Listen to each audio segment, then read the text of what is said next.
Oke, Bismillahirrahmanirrahim. Assalamualaikum warahmatullahi wabarakatuh.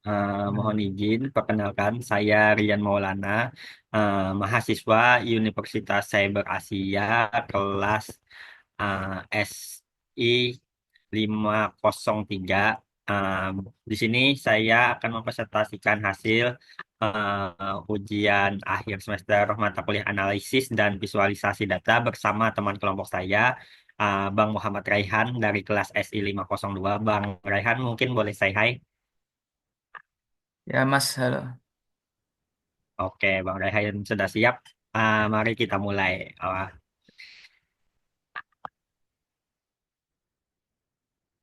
izin, apakah sudah terlihat, Bang Raihan?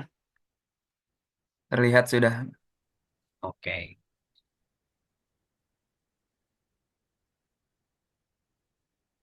Hmm, oke.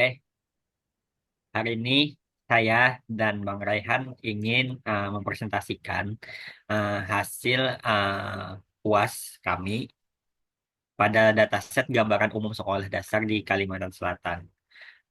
Mata kuliah analisis dan visualisasi data dengan dosen pengajar Bapak Riyad Sahara SSI MT. Langsung saja mungkin pertama latar belakang.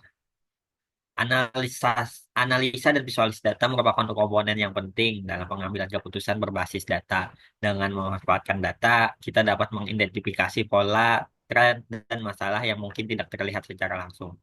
Pendidikan dasar merupakan fondasi penting dalam perkembangan masyarakat.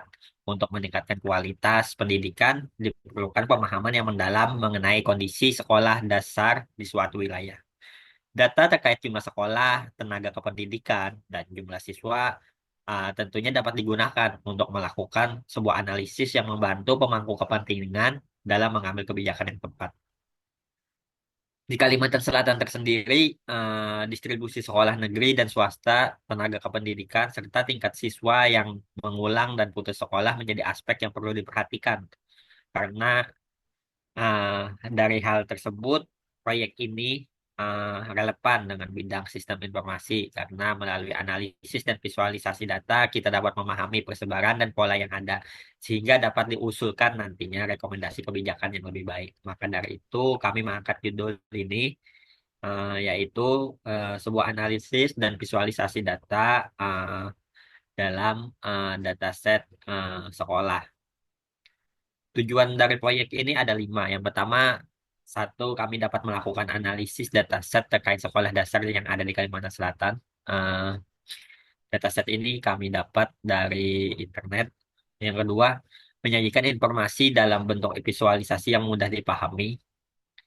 Dengan tersusunnya data tadi, apabila kita dapat membentuk visualisasi yang bagus, itu akan mempermudah audiens untuk dapat memahami isi dari dataset tersebut. Terus yang ketiga tujuannya yaitu dapat mengidentifikasi pola dan tren yang akan dapat membantu perencanaan pendidikan. Ah, dengan hadirnya visualisasi tadi, ah, kita dapat mengidentifikasi nih pola dan tren apa saja sih yang dapat membantu perencanaan pendidikan yang ada di Kalimantan Selatan ini. Terus yang keempat, membandingkan jumlah sekolah negeri dan swasta di berbagai daerah. Dan yang terakhir, menunjukkan distribusi tenaga kependidikan dan jumlah siswa yang mengulang atau putus sekolah. Nah, jadi dalam membuat laporan kali ini, kami membagi beberapa luang lingkup seperti ada datasetnya, metodenya, dan fokus analisisnya kepada apa saja. Seperti yang terlihat pada slide, dataset ini ialah dataset gambaran umum sekolah dasar yang ada di Kalimantan Selatan pada tahun 2023. Yang kami dapatkan sumbernya dari data Kemendikbud. Tentunya data ini merupakan data yang valid. Setelah itu, metode yang kami lakukan dalam penelitian ini ialah eh, dengan mengeksplorasi dan visualisasi data menggunakan Tableau karena Tableau merupakan software yang sangat membantu dalam memvisualisasikan data dan sangat mudah untuk dipahami.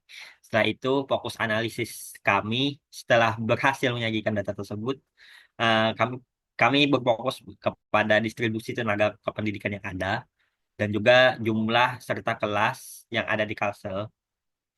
Terus persebaran siswa yang mengulang dan putus sekolah. Dan terakhir, perbandingan jumlah sekolah negeri dan sekolah swasta yang ada di Kalimantan Selatan.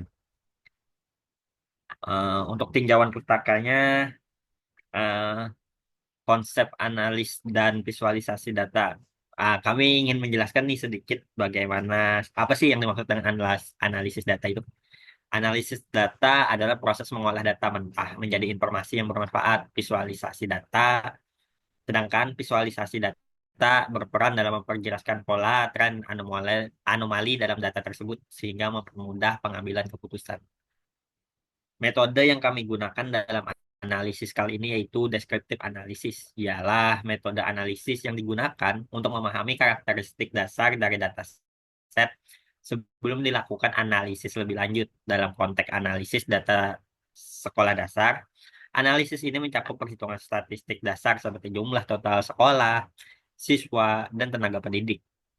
Dengan melakukan deskriptif analisis, kita dapat memahami distribusi dan pola dari jumlah sekolah, siswa, dan tenaga pendidik. Hasil dari analisis ini akan membantu pengambilan kebijakan dalam membuat strategi yang lebih baik untuk pemerataan pendidikan nantinya di Kalimantan Selatan. Eh, Kembali, saya ulang, alat dan teknologi yang kami gunakan yaitu kami menggunakan Tableau sebagai software yang membantu membuat visualisasi interaktif guna kita dapat eksplorasi data hari ini. Karena Tableau sendiri memungkinkan pengguna untuk membuat dashboard yang interaktif dan dinamis, menggabungkan berbagai jenis grafik, dan mempermudah analisis tren pola dari data yang tersedia. Dan yang paling penting, Tableau merupakan aplikasi yang cukup mudah untuk dipelajari.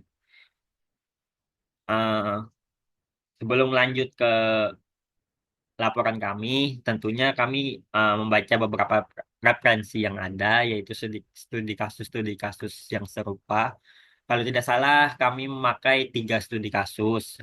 Yang pertama, analisis distribusi kepala sekolah dan guru berdasarkan kelompok umur di Kalsel tahun 2023-2024.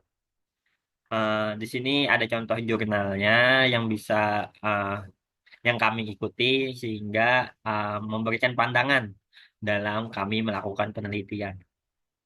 Terus studi kasus kedua yang kami pakai yaitu kajian strategi peningkatan rata-rata lama sekolah dan harapan lama sekolah di Kabupaten Tapin. Eh, Laporan ini membahas mengenai analisis kondisi existing pendidikan di Kabupaten Tapin, Provinsi Kalimantan Selatan.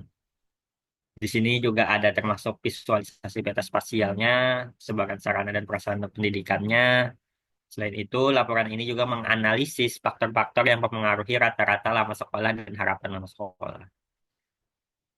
Untuk link lebih lengkapnya telah saya taruh di laporan. Terus yang terakhir studi kasusnya yaitu penerapan algoritma Cummins clustering pada tingkat pendidikan Indonesia. Eh, kete- Penelitian ini menerapkan algoritma Cummins karena jadi ada keterkaitannya nih dengan visualisasi data. Eh, Visualisasi pemetaan jenjang SD disajikan dalam bentuk chart bar yang ada pada laporannya di sini, sehingga memberikan lagi-lagi pandangan kepada kami bagaimana sih visualisasi data yang baik itu. Oke, lanjut kita ke dalam tahapan ya, tahapan penelitian. Yang pertama itu kami memilih dataset. Kembali, saya ulang dataset yang kami ambil berasal dari data Kemendikbud yang tentunya mempunyai informasi yang resmi ya dari Kementerian Pendidikan. Kami mengambil informasi tentang sekolah dasar di Kalimantan Selatan, termasuk jumlah sekolah negeri dan swasta, jumlah tenaga kependidikan per daerah, dan jumlah siswa yang mengulang serta putus sekolah. Data ini merupakan data tahun 2023. Tahapan pertama setelah kami menemukan dataset tadi, kami meng-cleaning datanya. Cleaning di sini ialah memeriksa dan membersihkan data dari missing values, duplikasi, inkonsistensi, atau kesalahan input. Cleaning data kami lakukan menggunakan aplikasi Tableau sendiri dengan fitur Use Data Interpreter yang ada di pojok kiri atas pada menu Tableau. Fitur Use Data Interpreter ini pada aplikasi Tableau ini dirancang untuk membantu pengguna membersihkan dan mempersiapkan data secara otomatis sebelum dianalisis. Dan cara menggunakannya adalah saat menghubungkan file Excel atau CSV di Tableau, centang saja opsi Use Data Interpreter. Lalu Tableau akan secara otomatis memproses data dan menampilkan pratinjau hasil pembersihan. Sangat simpel, sangat mudah. Setelah itu, setelah kami melakukan cleaning, kami mengeksplorasi data tersebut, yaitu meninjau distribusi data menggunakan statistik deskriptif. Hal ini digunakan untuk memahami karakteristik dataset sebelum dilakukan analisis lebih lanjut dalam proyek ini. Statistik deskriptif dilakukan untuk menggambarkan distribusi jumlah sekolah, tenaga kependidikan, serta siswa yang mengulang dan putus sekolah. eh, ada beberapa tahapan. Yang pertama, measure of central tendency, yaitu ukuran pusat yang memberikan gambaran tentang nilai tengah dari dataset yang mencakup mean atau rata-rata. Digunakan untuk mengetahui rata-rata jumlah sekolah, tenaga kependidikan, serta siswa mengulang dan putus sekolah di setiap kabupaten dan kotanya di Kalimantan Selatan. Terus median atau nilai tengah menentukan nilai tengah dari distribusi, membantu memahami apakah ada ketimpangan dalam jumlah sekolah atau tenaga kependidikan di beberapa daerah. Terus modus, yaitu mengidentifikasi nilai yang paling sering muncul, misalnya kabupaten atau kota dengan jumlah sekolah tertentu yang paling dominan. Yang B, uh, measure of dispersion atau ukuran penyebaran, menunjukkan variasi dalam data. Biasanya itu dimulai dari range atau jangkauan, ya ini menghitung selisih antara jumlah sekolah tertinggi dan terendah di berbagai daerah. Terus simpangan baku atau standard deviation menentukan seberapa besar variasi dalam distribusi jumlah tenaga kependidikan dan siswa yang mengulang atau putus sekolah. Jika nilai simpangan baku tinggi, berarti ada perbedaan signifikan nih antar daerahnya. Yang C, distribusi data. Histogram atau box plot dapat digunakan untuk melihat apakah distribusi data cenderung normal atau miring ke kanan atau miring ke kiri. Eh, terus outlier detection, yaitu mengidentifikasi apakah ada daerah yang memiliki jumlah tenaga kependidikan atau siswa putus sekolah yang jauh lebih tinggi atau lebih rendah dari yang lain. Nah, berdasarkan analisis statistik deskriptif yang kami lakukan, ditemukan beberapa temuan, yakni rata-rata jumlah tenaga kependidikan di kabupaten kota sekitar 200 orang dengan distribusi yang tidak merata. Kota Banjarmasin memiliki jumlah tenaga kependidikan yang tertinggi, yakni sekitar 307. Sementara daerah dengan jumlah tenaga kependidikan yang rendah adalah Kota Baru, 73. Terus jumlah sekolah negeri lebih banyak dibandingkan sekolah swasta di Kalimantan Selatan ini, dengan jumlah sekolah negeri sekitar 250 sekolah per daerahnya. Terakhir, terdapat beberapa kabupaten dan kota yang memiliki angka siswa mengulang atau putus sekolah lebih tinggi dari rata-rata, menunjukkan kemungkinan adanya masalah akses pendidikan atau kualitas pembelajaran di daerah tersebut. Dengan statistik deskriptif ini, kita dapat melihat pola dan tren utama dalam data sebelum melakukan visualisasi lebih lanjut dengan Tableau. Hal ini membantu dalam memberikan wawasan mendalam mengenai kondisi pendidikan di Kalimantan Selatan. Terus, selanjutnya akan dilanjutkan oleh teman saya, Muhammad Rehan. Bang Rehan masih bergabung? Siap, masih Halo? hadir. Oke, Bang Rehan, silahkan untuk lanjut presentasinya. Baik, terima kasih Mas Rian Maulana. Di sini saya akan melanjutkan presentasi. Selanjutnya itu implementasi dan hasil. Hal yang pertama dilakukan yaitu eksplorasi dataset. Dataset yang dianalisis terdiri dari beberapa variabel utama, diantaranya adalah yang pertama yaitu jumlah sekolah, total sekolah negeri dan swasta di tiap kabupaten atau kota di Provinsi Kalimantan Selatan. Yang kedua itu tenaga kependidikan, yaitu jumlah guru dan kepala sekolah yang bertugas di masing-masing daerah. Yang ketiga yaitu siswa mengulang dan putus sekolah, yaitu jumlah siswa yang tidak naik kelas dan siswa yang tidak melanjutkan pendidikan. Next. Selanjutnya itu implementasi hasilnya menggunakan dashboard Tableau yang dibuat dari beberapa elemen visual utama. Yang pertama itu diagram bubble, yaitu menunjukkan distribusi jumlah kepala sekolah dan guru sekolah di dasar di tenaga pendidikan di setiap daerah. Seperti yang terlihat, Kota Banjarmasin, Kota Baru, Kabupaten Banjar memiliki kepala sekolah dan guru yang terbanyak, sedangkan Kabupaten Balangan, Hulu Sungai Utara, tapi memiliki jumlah yang sedikit. Next. Selanjutnya itu highlight table, itu menampilkan persebaran tenaga pendidikan di daerah di Provinsi Kalimantan Selatan. Seperti yang terlihat, Kota Banjarmasin memiliki jumlah tenaga pendidikan terbanyak di Provinsi Kalimantan Selatan. Sedangkan yang terendah yaitu di Kabupaten Kota Baru, Kabupaten Banjar. Next. Selanjutnya itu peta interaktif yang memperlihatkan daerah dengan tingkat siswa mengulang dan putus sekolah yang tinggi. Seperti yang terlihat di Kabupaten Kota Baru dan Kabupaten Banjar memiliki siswa mengulang dan putus yang cukup tinggi. Sedangkan di Kabupaten Hulu Sungai Utara, Tapin, dan Kota Banjarbaru memiliki tingkat siswa mengulang dan putus yang cukup rendah. Selanjutnya, yaitu tree map, yaitu memvisualisasikan jumlah siswa dan kelas berdasarkan kabupaten atau kota. Di Kabupaten Banjar, Baritokuala, Banjarmasin, Kota Baru memiliki jumlah persebaran siswa yang cukup tinggi, sedangkan di Kota Banjarbaru, Kabupaten Balangan, Kabupaten Tapin, dan Kabupaten Hulu Sungai Utara memiliki jumlah siswa dan kelas yang cukup rendah. Selanjutnya, selanjutnya itu bar chart, yaitu membandingkan jumlah sekolah negeri dan swasta di setiap kabupaten atau kota. Seperti yang terlihat, status sekolah negeri cukup tinggi dibandingkan sekolah swasta di merata di berbagai kabupaten kota. Untuk sekolah negeri, Kabupaten Banjar, Banjarmasin, dan juga Kabupaten Barito Kuala cukup tinggi. Dan untuk swasta, Kota Banjarmasin, Kota Banjarbaru, dan Kabupaten Kota Baru memiliki tingkat yang tinggi untuk status sekolah swasta. Selanjutnya, selanjutnya itu dashboard. Berikut adalah dashboard yang telah terbuat dari 5 sheet tadi.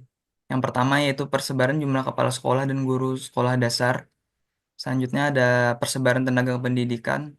Selanjutnya ada persebaran kelas dan siswa di Provinsi Kalimantan Selatan. Selanjutnya ada peta map persebaran siswa mengulang dan putus sekolah. Dan terakhir yaitu perbandingan jumlah sekolah negeri dan swasta. Next. Selanjutnya adalah insight yang ditemukan dari data yang dibuat tadi. Berdasarkan analisis data ditemukan beberapa poin penting. Yang pertama, Kota Banjarmasin memiliki jumlah tenaga kependidikan tertinggi dibandingkan daerah lain di kabupaten atau kota lain di Provinsi Kalimantan Selatan. Yang kedua, sekolah negeri mendominasi dibandingkan sekolah swasta hampir merata di seluruh kabupaten kota di Provinsi Kalimantan Selatan. Yang ketiga, beberapa daerah memiliki angka siswa mengulang dan putus sekolah yang tinggi, ya, sehingga menunjukkan perlunya perhatian lebih dalam kebijakan pendidikan yang diterapkan. Yang keempat, itu ketimpangan jumlah tenaga pendidikan antar daerah. Hal ini menjadi isu yang dapat mempengaruhi kualitas pembelajaran dan pendidikan. Next. Kesimpulan yang kami dapatkan, yang pertama adalah analisis ini menunjukkan bahwa distribusi tenaga pendidikan tidak merata di setiap kabupaten atau kota di Provinsi Kalimantan Selatan. Yang kedua, sekolah negeri lebih dominan dibandingkan sekolah swasta.